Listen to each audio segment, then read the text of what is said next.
Hey everyone, myself Bhavya Goyal, a student at IIT Gandhinagar. I welcome you at CodeChef and let's have a look at this question. So yeah, today's question is fuel check. In this question, chef plans to go on a long drive and is not checking whether he has enough fuel for the trip or not. Chef's car has X units of fuel remaining and the car has a fuel efficiency of Y, which means that for each unit of fuel that chef has, it can travel a distance of Y kilometers.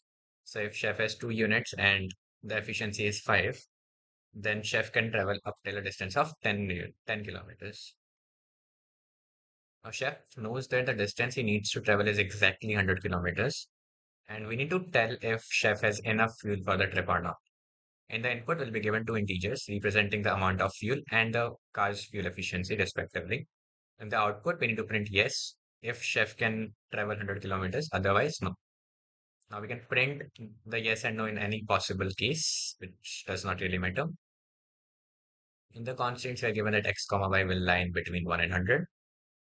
In the first input, we are given that the chef has 10 units of fuel remaining and the car has an efficiency of 13. So in total, he can travel a distance of 130 kilometers, that is 10 times 13. And 130 is greater than or equal to 100, so the answer is yes. In the second input, the chef has a fuel efficiency of 8 with 5 units of fuel. So in total, chef can travel a maximum distance of 40 kilometers, which is less than 100. So the answer is no. In the third input, chef has 5 units and each unit can travel 20 kilometers. So in total, he can travel 100 kilometers, which is greater than or equal to 100. So the answer is yes. Now let us see the solution in Python and C++.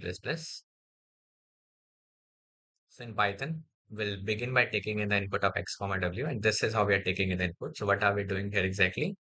We first of all take in the input of the whole line as a string, and we split it with respect to the spaces. So this will give us a list of strings which contains the elements, and we'll map them inside x and w using this map function as integers. So this int will convert those strings into integers and just map them inside this x and w.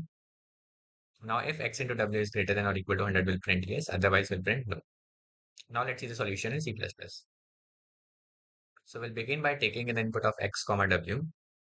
We'll check if x into w is greater than or equal to 100 or not. If it is, we'll print yes. Otherwise, we'll be printing no as the answer. And that's pretty much the whole solution.